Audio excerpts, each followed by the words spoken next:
I just saw something in the news recently that caught my eye, and honestly, I think it's been around for a while. I just think more people need to know about it. It's called a zombie mortgage. And yes, I said exactly what you think I said. Zombie mortgage. Here's the deal. Back before the 2008 financial crisis, a lot of home buyers took out two mortgages at the same time. A first mortgage and then a second one, sometimes called a piggyback loan to cover the down payment. Very common, very normal at the time. Then, you know what happened. The housing market crashed, home values tanked, and those second mortgages, lenders basically just stopped calling. No statements, no notices, no collection letters, just silence, crickets. So homeowners did what any reasonable person would do. They assumed the debt was gone, right? Forgiven, dead, buried. It wasn't dead. Unfortunately, it was just sleeping.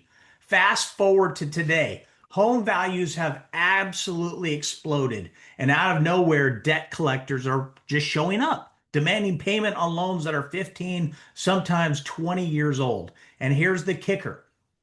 They're not asking for what you originally borrowed. No, they want double, sometimes more, because they've been quietly piling on interest and fees this whole time. Well, you absolutely had no idea that the loan even still existed. One family in California borrowed $98,000. A debt collector showed up demanding $200,000. And when they couldn't pay, guess what? They lost their home, a home they lived in for years, just gone. Now, here's where it gets important from a legal standpoint, and I really want you to hear this part.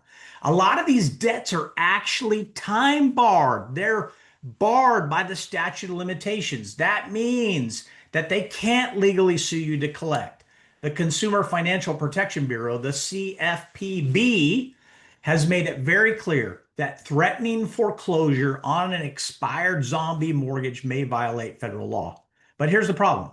Debt collectors are doing it anyways. And if you don't know your rights, you may just pay or worse, lose your home because you don't think you can even fight back. So what if you do if one of these things actually rises from the grave and lands in your mailbox? Number one, don't panic. And definitely don't write the check right now. Number two, don't ignore it either. Ignoring things won't make them go away.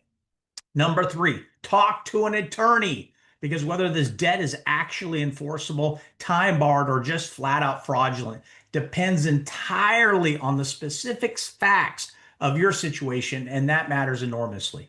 That's the kind of thing that we handle here at our firm. We help people figure out when these collectors have any legal land to stand on, and in a lot of cases, they don't.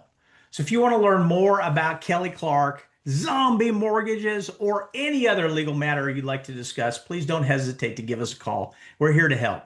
If this is helpful for you, follow us because we're going to break down legal issues that actually affect your life in plain English. No law degree or degree from MIT required. Share this with someone who bought a home before 2008. They probably need to see it. We'll see you on the next one.